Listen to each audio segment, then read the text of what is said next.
ونصلي على رسوله الكريم أما بعد أعوذ بالله من الشيطان الرجيم بسم الله الرحمن الرحيم قال إن كنت جئت بآية فأت بها إن كنت من الصادقين فألقى عصاه فإذا هي ثعبان مبين ونزع يده فإذا هي بيضاء للناظرين۔ فرعون کہنے لگا کہ اگر آپ کوئی نشانی لے کر آئے ہیں تو لے آئیں اگر آپ سچے لوگوں میں سے ہیں۔ موسیٰ علیہ السلام نے اپنا عصا ڈالا تو وہ ایک واضح بھاگتا ہوا سانپ بن گیا۔ اپنا ہاتھ کھینچا تو بالکل سفید چمکدار تھا دیکھنے والوں کے لیے۔ یہ سورۃ اعراف میں اللہ تعالیٰ نے پہلی قوموں کا تذکرہ فرمایا، 5 قوموں کا تذکرہ جو دنیا کی تاریخ میں خاص نوعیت کی قومیں تھیں، کوئی بہت زیادہ قد آور طاقتور، کوئی صنعت کار، کوئی تجارت کرنے والے لوگ، اور کچھ لوگ ایسے جو خواہش پرست تھے۔ تو اللہ تعالیٰ نے انبیاء کی اتباع کا حکم فرمایا ہر ایک کو۔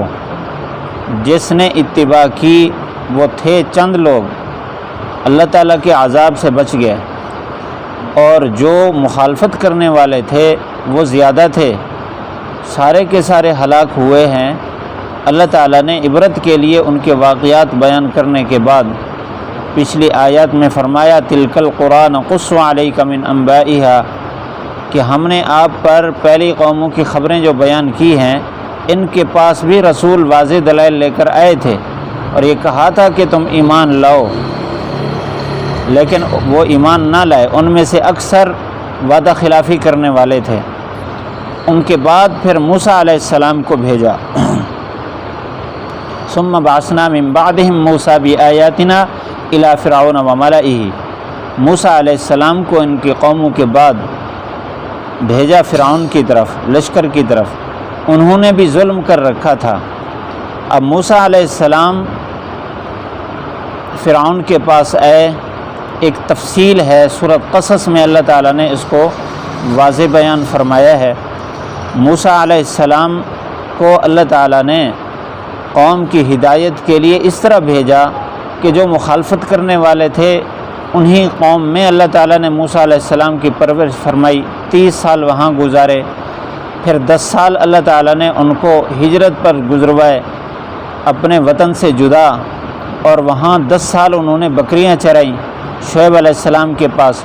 وہاں سے واپسی آئے، راستے میں اللہ تعالیٰ نے نبوت عطا فرمائی، اور موسیٰ علیہ السلام نے اللہ تعالیٰ سے یہ مانگا کہ یا اللہ میری زبان کا مسئلہ ہے، میرا بھائی جو ہارون ہے وہ بیان میں بڑا واضح بیان کرنے والا ہے، آپ ان کو بھی میرے ساتھ معاون بنا دیجئے۔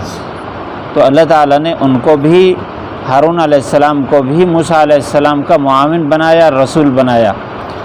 اور یہاں تو صرف موسیٰ علیہ السلام کا تذکرہ ہے، دوسری جگہ اللہ تعالیٰ نے موسیٰ علیہ السلام کے ساتھ ہارون علیہ السلام دونوں کو خطاب فرمایا، فقولا انا رسول رب العالمین، آپ دونوں جا کر کہو کہ ہم دونوں اللہ کے تعالیٰ کی طرف سے رسول بنا کر بھیجے گئے ہیں۔ تو جب فرعون کے پاس پہنچے تو وہاں مکالمہ ہوا اور فرعون کو توحید کی دعوت دی۔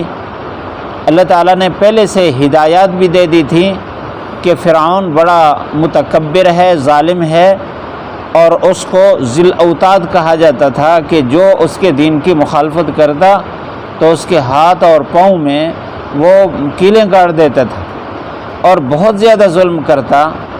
اس وقت ظلم کی حدود اس نے پار کر رکھی تھی، اس وجہ سے موسیٰ علیہ السلام بھی ڈر رہے تھے کہ ہم کوئی بات کریں گے تو کہیں ہمارے اوپر نہ ہاتھ اٹھائے۔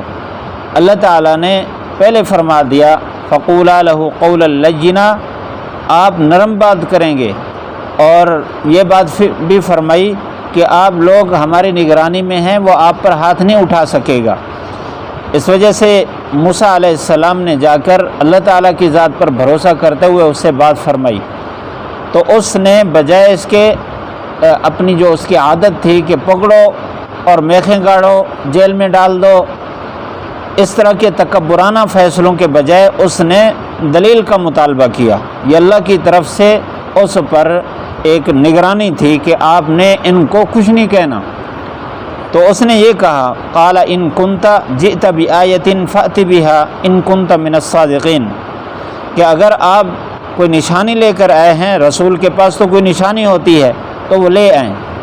اب یہاں آیت سے مراد کئی احتمال ہیں۔ آیت کا معنی دین بھی ہوتا ہے، شریعت بھی، آیت کا معنی دلیل بھی، اور آیت کا معنی معجزہ بھی۔ تو یہاں سب کچھ مراد ہے کہ دین جو آپ لے کر آئے ہیں وہ پیش کریں، جو شریعت لے کر آئے ہیں وہ پیش کریں۔ آپ کے پاس کوئی دلیل ہے کہ آپ اللہ کے رسول ہیں تو اس کو پیش کریں، اور آپ کے پاس معجزہ ہے تو اس کو پیش کریں۔ تو ان کنت من الصادقین، اگر آپ سچوں میں سے ہیں۔ موسیٰ علیہ السلام کو اللہ تعالیٰ نے 2 معجزے دیے تھے جب نبوت عطا فرمائی۔ جب موسیٰ علیہ السلام کو طور پہاڑ پر بلایا تھا اور یہ فرمایا کہ میں رب العالمین ہوں، تو آپ کے ہاتھ میں جو عصا ہے آپ اس کو ذرا ڈالیں۔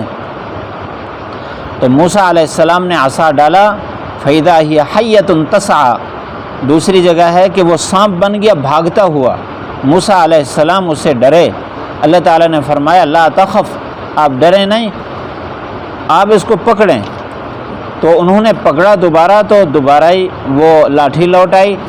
اسی طرح اللہ تعالیٰ نے فرمایا کہ اپنا ہاتھ اپنے بغل میں دبائیں، دائیں ہاتھ انہوں نے اپنے بغل میں رکھا، پھر ظاہر کیا تو وہ چمکتا ہوا تھا، من غیر سوء دوسری جگہ ہے کہ بغیر بیماری کے وہ ایسا چمک رہا تھا۔ تفسیر جلالین میں ہے جیسے سورج کی روشنی ہوتی ہے ایسے اس ہاتھ کی روشنی تھی۔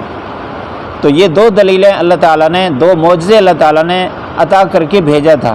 تو موسیٰ علیہ السلام نے وہی 2 معجزے یہاں پیش کیے۔ فَأَلْقَىٰ عَصَاهُ، اپنا عصا ڈالا، فَإِذَا هِيَ ثُعْبَانٌ مُّبِينٌ، تو وہ سانپ بن گیا بڑا، اژدہا بن گیا۔ دوسری جگہ حَيَّةٌ تَسْعَىٰ، چھوٹا سانپ، اور ایک جگہ جان کا لفظ ہے، وہ بھی جو پتلا سانپ ہوتا ہے اور تیز بھاگتا ہے اس کے لیے جان کا لفظ بولتے ہیں۔ یہاں ثعبان ہے، اس کا مطلب بڑا اژدہا۔ تو فرماتے ہیں کہ وہ سانپ تھا دیکھنے میں بہت موٹا اور بڑا، لیکن بھاگنے میں وہ ایک جو باریک سانپ ہوتا ہے تیز بھاگتا ہے، اس طرح بھاگتا تھا وہ۔ اس وجہ سے اللہ تعالیٰ نے مختلف الفاظ اس کے لیے بولے۔ ونزع یدہ، ایک تو یہ معجزہ دکھایا، دوسرا ونزع یدہ، اپنا ہاتھ اپنے بغل میں ڈالا، فإذا ہی بیضاء للناظرین، تو وہ بالکل چمکتا ہوا دیکھنے والوں کو دکھائی دے رہا تھا۔ یہ 2 معجزے پیش کیے۔ آگے قوم نے جو جواب دیا اللہ تعالیٰ نے اس سے آگے اس کو بیان فرمایا۔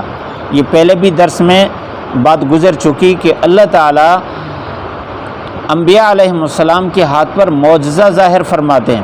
معجزہ عجز سے ہے، اس کا مطلب ہے کہ انسانی طاقت سے باہر ہو اور انسانی عادات سے باہر ہو۔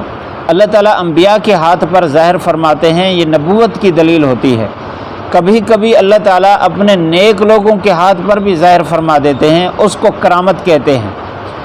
تو یہ معجزہ ہو یا کرامت ہو، یہ اللہ تعالیٰ کا فعل ہے، اللہ کے ارادے سے ظاہر ہوتا ہے، لیکن نبی کی یا ولی کی بطور تصدیق کے ہوتا ہے کہ یہ اللہ کی طرف سے جو پیغام پہنچا رہے ہیں یہ حق ہے۔ کبھی کبھی یہ بات کسی جاہل، بے دین اور بدعمل انسان کے سامنے بھی ظاہر ہو جاتی ہے، اس کے ہاتھ پر بھی ظاہر ہو جاتی ہے، اور وہ استدراج ہے۔ اس لیے عام آدمی کو پتہ نہیں چلتا کہ یہ کرامت ہے۔ انبیاء کا سلسلہ تو ختم ہو گیا، آپ صلی اللہ علیہ وسلم خاتم النبیین ہیں۔ اب اللہ تعالیٰ کسی ولی کے ہاتھ پر ظاہر کر دیں تو وہ کرامت ہوگی، غیر ولی کے ہاتھ پر اگر ظاہر ہو تو وہ استدراج ہوگا۔ اس کا کیسے علم ہوگا عام آدمی کو بھی یہ ولی ہے یا یہ بے دین ہے؟ تو اس کا معیار اللہ کے نبی صلی اللہ علیہ وسلم نے بتا دیا ہے کہ جو آدمی سنت کے مطابق زندگی گزار رہا ہے، اس کے عقائد نظریات ٹھیک ہے، سنت کے مطابق زندگی گزار رہا ہے تو وہ اللہ کا ولی ہے۔ اور اگر سنت کے خلاف، دین کے خلاف زندگی گزار رہا ہے اور وہ اس کے ہاتھ پر بہت ساری چیزیں ظاہر ہو رہی ہیں تو یہ آزمائش ہے اور استدراج ہے، اس سے بچ کے رہنا چاہیے۔ مثلا وہ کہتا ہے کہ میرے اوپر نماز معاف ہے، میں ایسے مقام پر پہنچا ہوں کہ اب عبادت کی ضرورت نہیں پڑتی، تو یہ ایک دھوکہ ہے، بے دینی ہے۔ اگر اس کے ہاتھ پر کوئی چیز ظاہر ہوتی ہے تو پھر یہ استدراج ہے، اللہ تعالیٰ نے اس کو مہلت دے رکھی اور لوگوں کے لیے یہ امتحان ہے۔ اللہ تعالیٰ ہم سب کو پورے دین پر چلنے کی توفیق نصیب فرمائے۔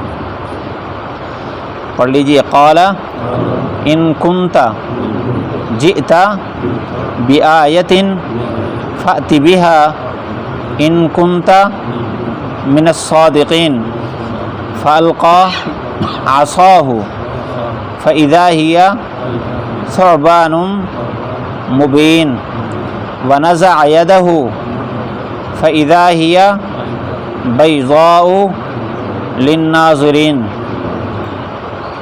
قال فرعون نے کہا ان کنت جئت بآیۃ، اگر آپ کوئی نشانی لائے ہیں، فأت بها تو لے آئیں، ان کنت من الصادقین اگر آپ سچے لوگوں میں سے ہیں۔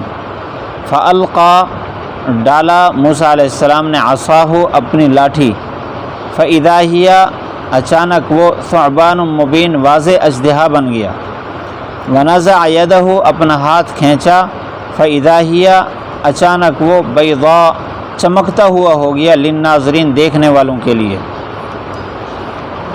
الحمدللہ رب العالمین والصلاة والسلام علی سید الانبیاء والمرسلین۔ ربنا آتنا فی الدنیا حسنہ وفی الآخرۃ حسنۃ وقنا عذاب النار۔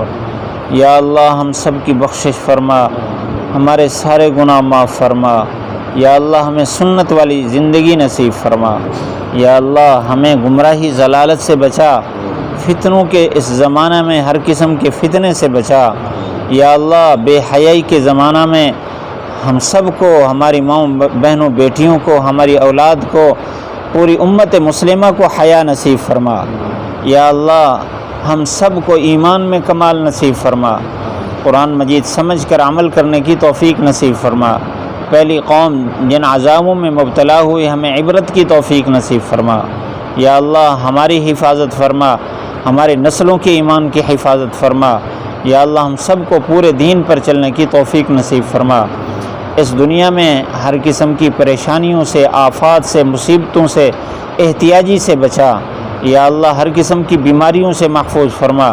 جب تک حیات ہے آخری سانس تک صحت عافیت کے ساتھ اور ہر قسم کے فتنوں سے حفاظت کے ساتھ ہمیں زندگی گزارنے کی توفیق نصیب فرما۔